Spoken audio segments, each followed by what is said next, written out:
everyone, Novabug here, and I'm starting this in a very mundane and peaceful and quiet, and no I'm not, what am I talking about? This is a video response to Lee RetroGamerAddict, and it's a question that does around quite a bit in a way, but he's extended it at gunpoint it seems. If you check his video out, which is in the description box. One game, one album, one music album, and one film, one video, one movie, whatever you want to call it. Video? No, not one video, one movie. There you go. So you can only choose one of each, like it would be your last rites. You know, the last final thing you could experience before, I don't know, going to meet your maker, if you believe that kind of thing, or going to join the rest of the scientific atoms. That didn't make sense at all. But anyway, you know what I mean. So I'm all over the place here. I don't know. I've got to see, the thing about this question is I can answer two of them very easily and certainly. The game one, not so much, because it changes, it depends on your mood, and I have got tons of games. I mean, when I did Desert Island Discs on JR76 Gaming's channel, I picked 10 games for that, and I don't even know whether this game I'm going to pick is going to be in that list anymore, because it probably is. So I'll get that difficult one out of the way first. And you'd think I would choose an Amstrad game, but you think I've got to look at longevity here. I've got to look at the replayability, that kind of thing. And I'm going to go with something really modern. In fact, I know this is. In fact, thinking about it now, I know this is not in the Desert Island Games list, because I don't think it was out when I recorded that. But I'm going to pick it, and it's a very modern game as well, which is going to surprise and shock a lot of people. Don't hate me. But because of its replayability, and because it's a hark back to retro games, it's also my favourite genre as well. So it's a shoot 'em up, which is my favourite genre, and it's a hark back to the original horizontal shooter Defender. It's got elements of that, and it's just the presentation is fantastic. The soundtrack is epic, and that's one of the reasons why I would have it as well, because just to listen to the soundtrack alone. And it's got massive replayability and loads of different modes and different things you can do on it, and that is Resogun.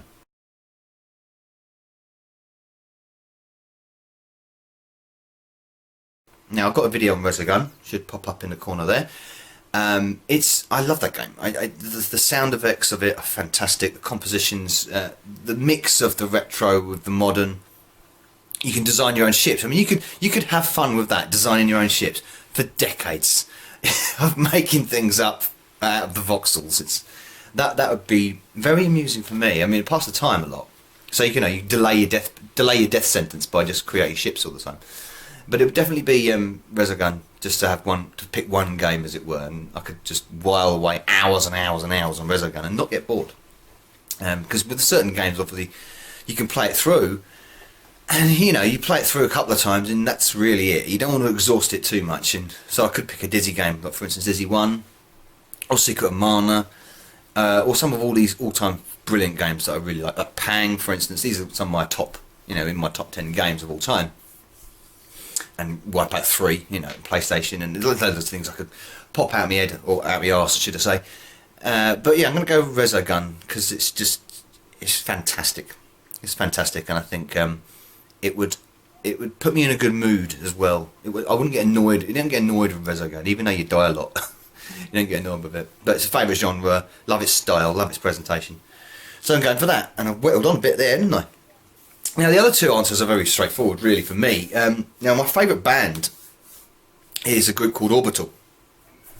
They're a progressive sort of alternative dance band. They've been around for ages. They've been around since the late 80s and early 90s, and they've got loads of great albums and loads of great tracks. And a lot of the tracks that they've made are very personal to me. They do a lot of that sort of goosebumpy, triggery stuff kind of thing going on. Sorry, I said triggering there. Sorry about that. I shouldn't use that word at all, because I can't stand that word. But you know what I mean. It invokes emotion in you and promotes elation, gets the juices flowing, as it were. And it's a brilliant thing about music. It does that.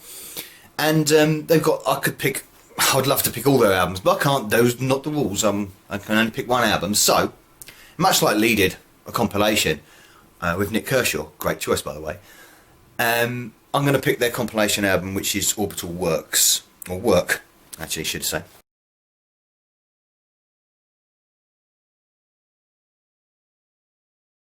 This is a cherry-picked selection of their tracks from their first album, sometimes known as the Green Album, all the way up to just before they released the Blue Album, which they called the Blue Album.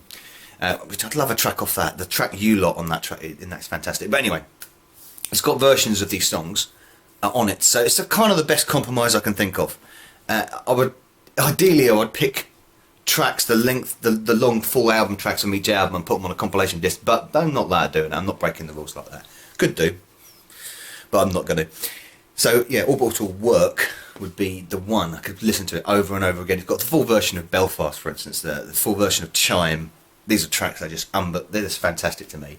A cut down version of Lush, which is just one of the most euphoric songs ever. Lush is just, it's Lush, that's what it is. It's great. The Box, it's got a slightly cut down version of The Box, but it's still a great version of it.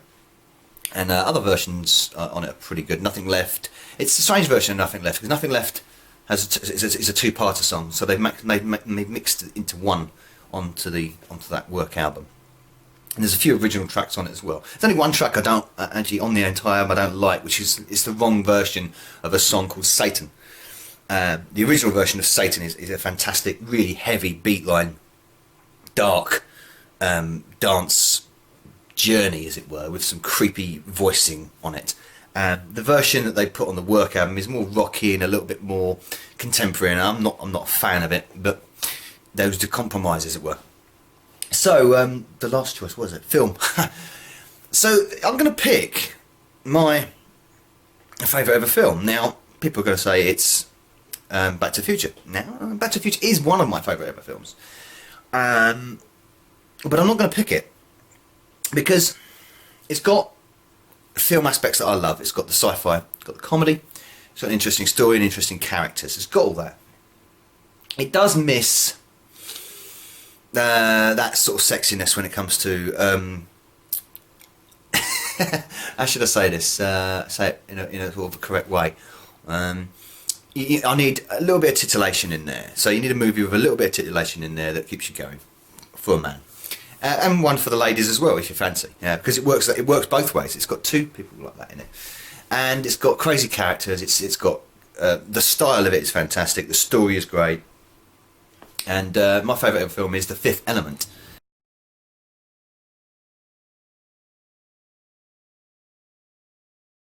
And that's what I would choose, The Fifth Element, because you've got the action, you've got the explosions, you've got a little bit of tan horror in there with the Dark Planet. But it's shot brilliantly. Gary Oldman's just hilariously nutty in it. It's fantastic. Bruce Willis at his hardcore best. Great special effects, should I say. And of course Mila Jovovich, beautiful, absolutely beautiful, with her red hair as well. No, about Becky Lynch's hair, but you know, like Moxie says in it, perfect. You know, and I just enjoy that film so much. It's got Lee Evans in it as well. You know, it's a great film. One of my favourites. It's got sci-fi. It's got all the elements that I want in a great film. That's why I like it. And it ends good. It has a happy ending as well. And on that note, this is going to end on a happy ending as well. This may be, well, this is a different location. This is obviously where my computer is stationed at the moment. This will be moving soon because I am finally moving on. So the next video shot from this house will be probably YouTuber of the month. That'll probably be the last one I shoot from here. If not, then I'm lying and just pay no attention to me. But for now, thank you, the RetroGamerAddict, for the question. Check his channel out in the description box. Thanks for listening, I suppose. Never bug out.